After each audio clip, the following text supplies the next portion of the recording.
Innovation, imagination, wonder. These are just some of the words used to describe Dr. Harvey Passes. Dr. Passes explores interesting people and ideas that will stimulate you. He questions the people who develop, create, and employ novel concepts in business and everyday lives. He especially loves to speak with successful people. How did they do it? How can you do it too? So let's join Dr. Harvey Passes in his quest of wonder and curiosity as we watch Dr. Harvey Passes Presents.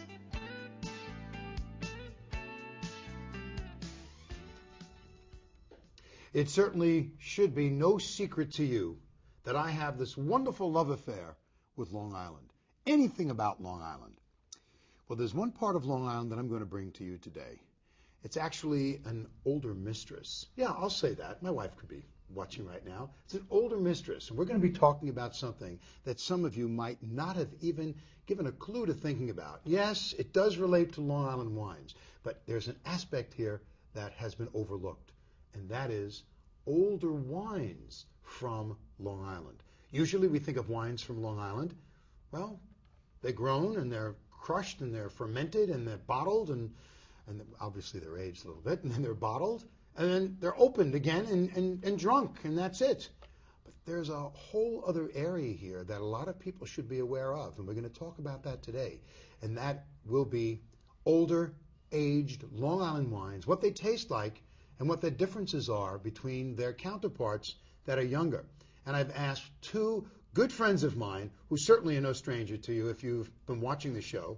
And that first gentleman is Eric Fry from Lens Winery. Eric, great to see you again. Thanks for having me. Oh, love having you around here. You're you're well informed. You're very verbal. You're a lot of fun, and you're garrulous, and you have the gift of gab. How do you like that? My head's swelling. Terrific. And we're going to talk about older wines, and naturally we have some of the wines from the Lens Winery, which is where you're mostly expert at. Mm-hmm. And seated to your left is another good friend of mine, and that is Kareem Massoud. Kareem, as always, great to see you. Likewise. And you're from Palmanock Vineyards, another older established winery on Long Island. And well, actually, your winery has been around how many years, Eric? The vineyards were planted in 1978 and 1979. Wow, so that's one of the old people around. One of the old ones, yeah. On the block. And obviously, we're going to talk about aged wines. We have to be an older winery in order to have wines in stock. Exactly. Kareem, yes. Your winery has been around for how long? Or when did you start? The first vines were planted in 83. Okay. Although one of the wines we're going to taste are made from vines planted in 82. Those are some of our oldest. Okay. Now, what is the big deal when we get into this? We can start now. What's the big deal about having an older vine and older wine? I mean, actually, there's two conversations here. Two conversations. Yeah, Eric, begin the conversation. Actually, two age discussions. We know from experience, it's not something that someone would generally know out in the public world, but we know from experience that older vines almost always make better wines, more interesting, more complex, more depth, more layers of character. And it's just that as the vines get older, they get more, I don't want to be anthropomorphic, but they get more comfortable with themselves. They're producing a sort of standard amount. They're not vigorously growing. They've sort of settled into a groove, and they make better wine from older vines. The other concept is aging of the wines themselves. Now, that does not mean a wine that's from necessarily an older vine. From any vine, whatever. So but now the juice turning into we wines talk of age. Wines being a living thing, in that they change and evolve with time. And so the flavors of a wine that's been in the bottle for 10 years is not going to be the same as the flavors in a wine that's only been in the bottle for a year or two. Okay. And I want to get into that today. That'll be a lot of fun to discuss, and to also maybe dispel some myths about Long Island wines, and that there are wines naturally to be had early in the bottle's life, I should say, and wines that should be had later on in the bottle's life, maybe 5, 10 years, or even more from Long Island. Let's begin right now. Let's start with the wines that's closest to me, and I have Merlot. Merlot has always been considered a signature grape for Long Island. Would you agree with that? Mm-hmm. Yeah, I think Long Island from the early days in the 80s, Merlot has clearly It grows well on Long Island. If you go out and walk in the vineyard, you can see it's a very healthy vine and has a great fruit set, and it ripens relatively early, and it produces a Merlot of complexity and weight that really stands out. It really holds its own against Merlots from around the world. I must tell you, when I taste our Merlots from Long Island, and if I tasted them blindly, which I have, it was tough, by the way, with the cane to find the glass. But anyway, when I taste them blindly and I compare them with some of the wines from, say, Saint-Emilion, and surprisingly, for those people who are not knowledgeable about the wines, they're very similar to a French Merlot. Comment? Our climate is a little bit more similar to a Bordeaux climate, which is a maritime climate, like Long Island's climate. It's not as warm a climate as, say, California or Australia or someplace like that. It's a little bit cooler, and that affects the way the fruit develops, that affects the structure of the wine. And so it's not at all surprising that we're very similar to a Bordeaux style of wine. Interesting. Well, I'll start off with, does it matter which one we start with? Between the Lens and the Pomeraniec? Doesn't matter. Okay, fine. Eric, pass me over your Merlot glass. What we find is that as the wines age, the differences that will be right up front in a young wine between Kareem's wine and my wine will start to come together. The wines will start to approach each other, and you start to get more of a regional sort of concept with an aged wine, because all the little rough edges or eccentricities of the wine tend to taper down to where you've got a smooth, soft, velvety, delicate wine, and we're starting to approach each other in style with time. That's very interesting. So you start out far apart, and then like a fork in the road, or funnel, or whatever you want to call it. We can talk about it in dentistry, how the roots meet at the crown. But anyway, so you're saying everything begins to become similar. Not identical, right. but you start to get more of a regional sort of concept with age. Right. Very interesting. Before we talk about one of the problems, the nose is just, wow, wafting right out of the glass.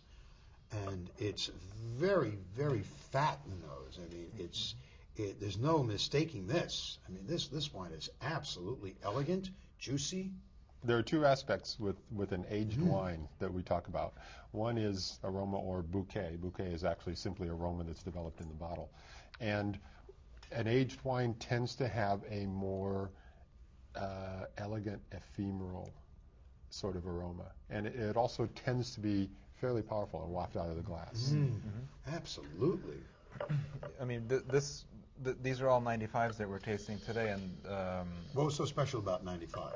Well, 95 was it was really a wonderful growing season, hot, dry, a long summer, and it allowed for really exceptional ripeness, and that's the name of the game. So 95 was one of your two top vintages, would you say, on Long Island, with 05 being the other? Actually, all of Long Island's vintages are top vintages, but this it's one of the top vintages, yes, probably one of the top 5. It's like all my children are wonderful. That's right. But this one over there. One thing, this is something I like to tell people all the time, and especially when I'm talking to other winemakers. The vintages that turn out the best are the ones that we have to do the least amount of work to. The wines make themselves, and 95 was one of those years where the wine pretty well made itself. The year was warm, lots of sunshine, the fall was dry, and it cooled off a little bit, but it was a long extended Indian summer sort of fall. And so in the vineyards, the grapes slowly ripened and got very, very ripe. And in the winery, there was very little, if any, intervention required. The wines just made themselves, and that's the way a good vintage always is. Was 05 similar? 05, no. But 2001, 2000, those were very similar. Very interesting. You agree with that? Yeah. In your 01 and 02 were I would say, more comparable to 95 in terms of the growing season. 05 was very unusual because we got hit with rain right in the middle of harvest. But prior to that, the growing season was quite similar to 95. It was hot and dry and a overall a very favorable growing season up until that rain that we got in October. Right. I thought I saw your father building an ark during that rainstorm. Right, You know? exactly. You should have little umbrellas like they use for drinks, put them over the grapes. That's all. You'd be in good shape. So Actually, what? I'm sorry, my father's the one who made this wine in '95. I really wasn't around on a full-time basis. Right. But one of the stories I've heard him tell, and Eric might be able to confirm his own experience, when he was crushing the grapes in '95, the juice already in the crusher was almost black. Had it really right at the crusher, and that was just another sign of how ripe the fruit was. I remember standing on the back tank pad with the vineyard manager in '95, and always the discussion of when to pick to get the optimum ripeness is a very important discussion. And I remember standing out on the back tank pad looking out to the vineyard and saying, well, see any reason to pick? No? Everything's fine? Okay, let's wait. It was just very calm and relaxed and easygoing, no rush, no pressure whatsoever. Like I said, the wines almost made themselves. Okay, let's taste this, talk a little bit about it, and then be prepared for this question I'm going to ask you. And I'll ask it to you now, and then we'll have the answer after we talk about this wine. And the question is, you make wines that are ready for drinking tonight. They're bottled maybe a few months ago. And then, have them tonight with hamburger, have them tonight with chicken, enjoy yourself. And you also make wines that are to be opened maybe in 5-10 years from now. What is the difference? Why can't you take that quickie wine, for lack of a better way of phrasing it, and lay that one down, and then take the other one that's older, that's meant to age, and don't lay that down and drink that tonight? Don't answer me. Let's talk about this. Now, so this wine that we're drinking here now is the Palmanac. Oh, I just got a little spice in the nose, almost like a candy cane or a cinnamon or candy cane in the nose. This is Palmanac Merlot 95 Grand Vintage, and the Grand Vintage is your way of saying this is like one of our best. It's really, yeah. It's like Port declares a vintage. Exactly. Not every year. Exactly. It's Palmanac's equivalent of declaring a vintage. We don't do it every year. And it's simply our way of saying we think this was an exceptional vintage. You guys just do the show. I'm going to just sit here smelling this. There's wonderful complexities. There's cinnamon in this. One of the things that happens with age is early on, the wine flavors tend to be more distinct, more direct, and much more in a primary sort of concept where you can taste raspberries. You can taste cherries. You can taste specifically oak.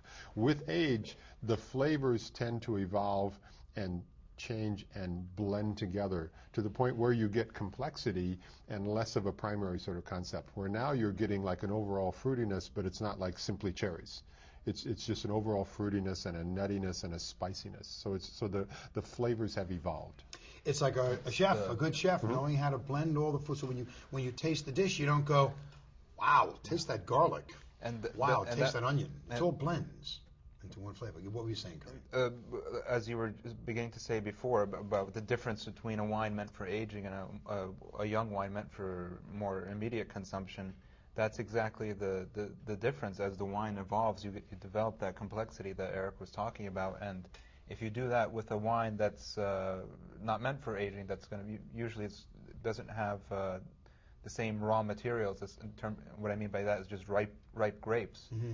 It won't evolve the same way. It'll lose whatever fruit it may have had and just become a thinner, hollower shadow of what it used to be, as opposed to wines like these, which are, I haven't tasted this particular wine, and I'm really pleased with how well it's evolving. Especially the bouquet, I think, is offering. I get a little bit of a cedar, tobacco, molasses, and cinnamon. That's wonderful. Absolutely wonderful. And let's taste it and talk about the taste.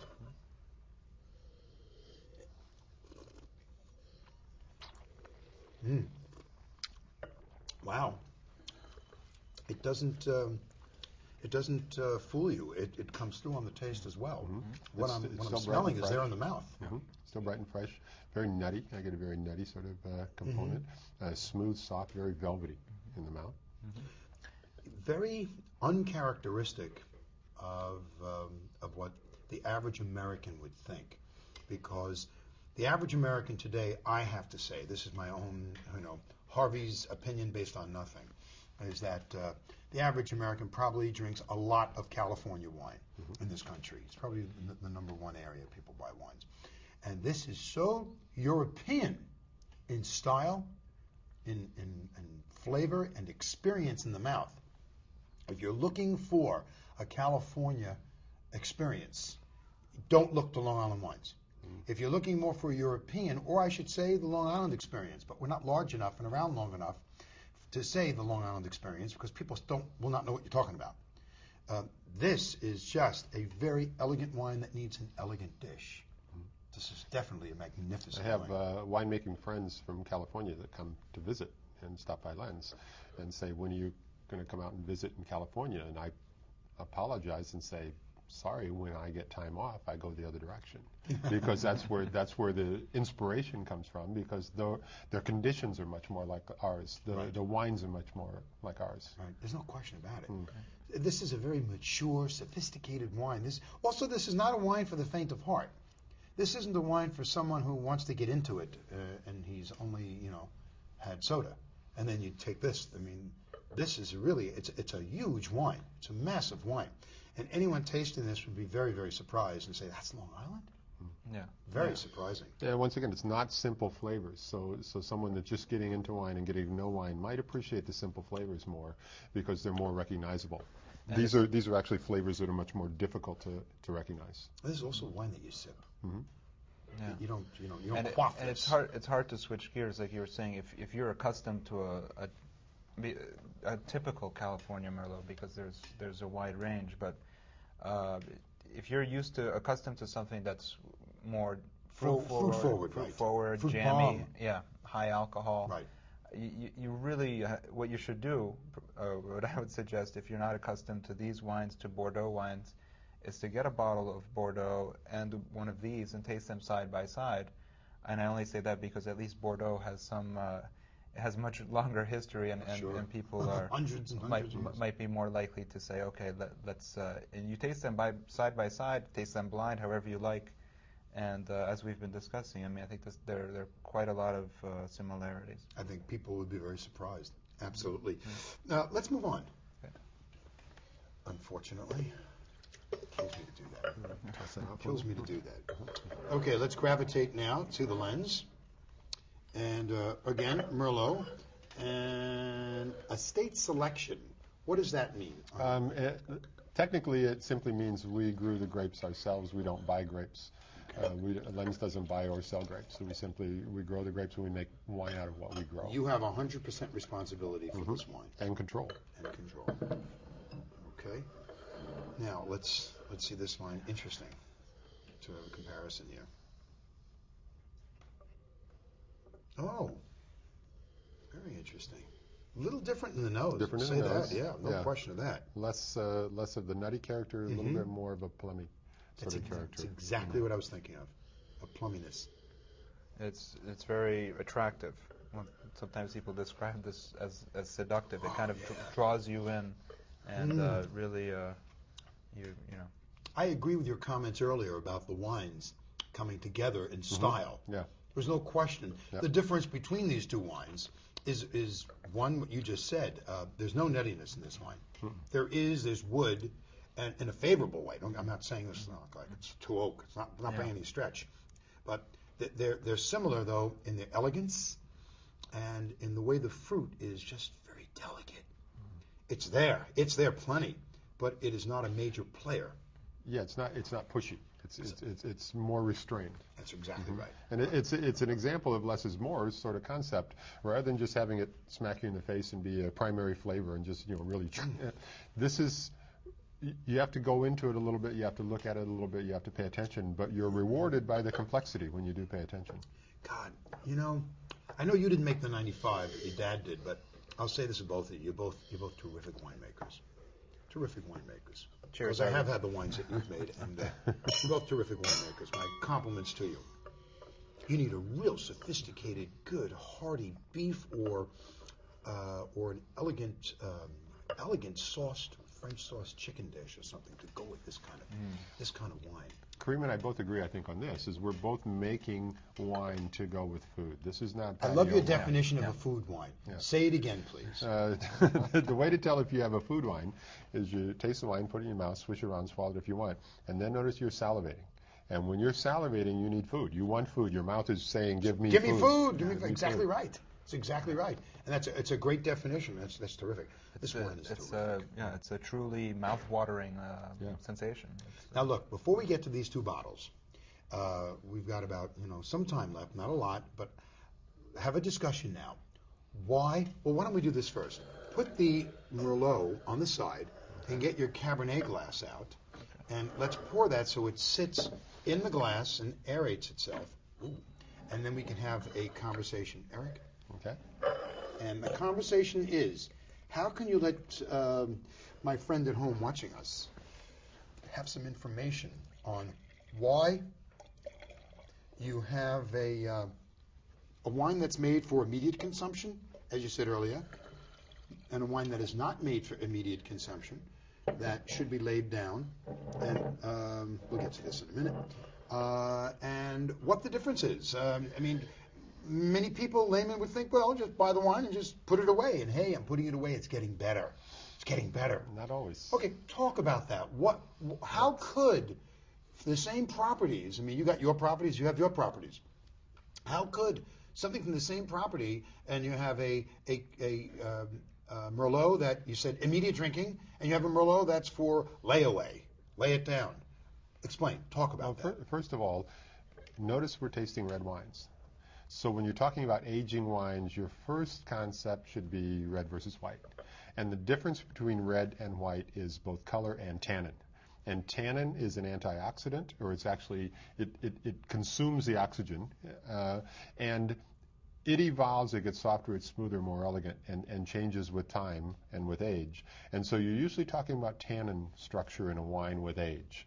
A white wine sometimes will age well, but in general, you're going to consume a white wine sooner and a red wine later in general. There are different styles, amongst red wines, but in general, it's red versus white. And there's so many variables that go into the winemaking process. You can have in the same year, you might have one block, which for whatever reason might ripen substantially better than another block. And when you say block, you mean an area of grapes. Yeah, let's say we have, for example, at Palmanac, we have more than one vineyard site of Merlot. And there might be different age of the vines, different clones, slightly different soil types. Drainage. And in each growing season is really unique. And there's so many variables that come in that affect the ripening of the grapes. But like Eric was saying, that as far as longevity in a red wine, the tannin that you have in the wine, the amount of tannin, the ripeness of the tannin, is critical to the wine's ability to age. So then, how do you know if you're making, for example, you have a festival series of wine, which is meant for immediate consumption, correct? Yeah. Okay. Now, when you make your wines, do you taste them and go, oh, this is going to be a festival wine, or do you have a certain area and go in the vineyard and say, that's my festival section? Actually, in our case, it's a little bit of both. We have particular blocks that are fairly reliable and fairly consistent. Right. But like I was saying, you never know. In one vintage, one might perform better than another. But it's once you've harvested the grapes and you've started making your wine, it's already fairly obvious from the get-go what sort of raw material you're working with. If a wine, at Palmanac we have what we call our Grand Vintage series, what we have here today, and we also have what we call our white label and festival labels. And the white label and festival are kind of meant more for more near-term, more immediate consumption. And those are generally going to be lighter bodied relative to these. Less tannins? Exactly. That's one. If we had criteria, that would be a big criteria. Yeah. Okay. Yeah, Eric, go ahead. Well, it's not necessarily just less tannin. It's quality of tannin. Okay. And so Kareem mentioned the ripeness, and the vintage will make a big difference. Some years will age better than others, and that has to do with the quality of the tannin, which means the ripeness of the tannins. But also another thing that we can do as winemakers is we can choose to extract more or less tannin when we're making the wine. Tannin is not... So you can manipulate this. We can manipulate this. Tannin is not water soluble. Okay, very interesting. It is soluble in alcohol solution at a higher temperature. So if you have a vintage, which the weather has been wonderful, it's late, it's just been a great year, you're tasting the grapes, they're really nice and ripe, you can ferment that red wine at a warmer temperature and therefore extract more tannin because you know it's going to be good tannin. And as you're tasting the grapes, you can taste that it's got good tannin. Gentlemen, let's shift right now to the wine. We got about 3-4 minutes left. Let's talk about the Cabernet. This wine is outstanding. And when you think of Cabernet, you think of these big, massive California cabs that you got to shave them before you drink them, and the fruit just open up the bottle, punches you in the face. This is restrained elegance. Elegance is the right word. Yeah. Oh my God! This you have to put on a tuxedo when you wear this thing. This wine is a formal wine. This is formal. Yeah, This is not a Tuesday night wine. You know what I'm saying? Yeah. This is like a Saturday night with a really good dinner and friends over. You know, sitting at dinner table, long table, and nice meats and stuff. This is fabulous wine. Oh, this wine just explodes in your mouth and it's a restrained explosion. Very briefly, take 30 seconds. Talk to me about the wine. I think the nose is already once again drawing you in, and I think in this one you can almost already on the nose have some perception of the density on the palate, and in both cases I think there's a little bit more black fruit, sort of a cassis, both on the nose and on the palate, and like you were saying, this would be a great accompaniment to a nice filet mignon. Even some wonderful cheeses. It would be terrific to sit and have a conversation, be enjoyable. Gentlemen, only because of time, I want to get to the Lens Cabernet to discuss that. Fabulous, fabulous. This is a wonderful treat, tasting these wines. There's a bit of a conundrum that we face as winemakers in that statistics tell us that 90% of the wine in the United States is consumed within 24 hours of purchase. And that's a bit of a problem because we're forced to make wines that we know are drinkable now when the person buys it, but we want to make wines that will improve with age. So we're kind of walking on an edge here to make the wine drinkable now and ageable. Well, let's try this now. We only got about 2 minutes left. Again, wonderful restrained elegance.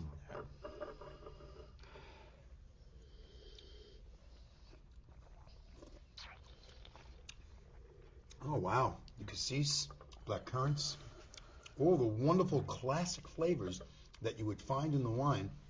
But again, this is a very, very positive comment. Very, very French, very Bordelaise, very French.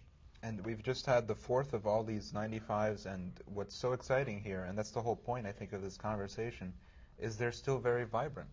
That is really the whole point. These wines they're showing that they can age. Vibrant, absolutely, and actually still improving. Yeah. Well, there's still tannins in there. Yeah. I still feel it in the mouth. Yeah. For people that are going to try to learn about aging wines, the real trick is to buy a case of wine, and wait a couple years, and then start trying the wine and try it on a regular basis. Because I hear stories of people who buy a couple bottles of wine and put it down forever, thinking that it will improve forever. That's not true. What you have to do is watch the life cycle of a wine. So it's good to get a case and have it every 6 months or so. And just experiment and learn as you go. Well, you know something? First, I'm going to pay you both a compliment. I always learn from you. You have interesting things to tell me.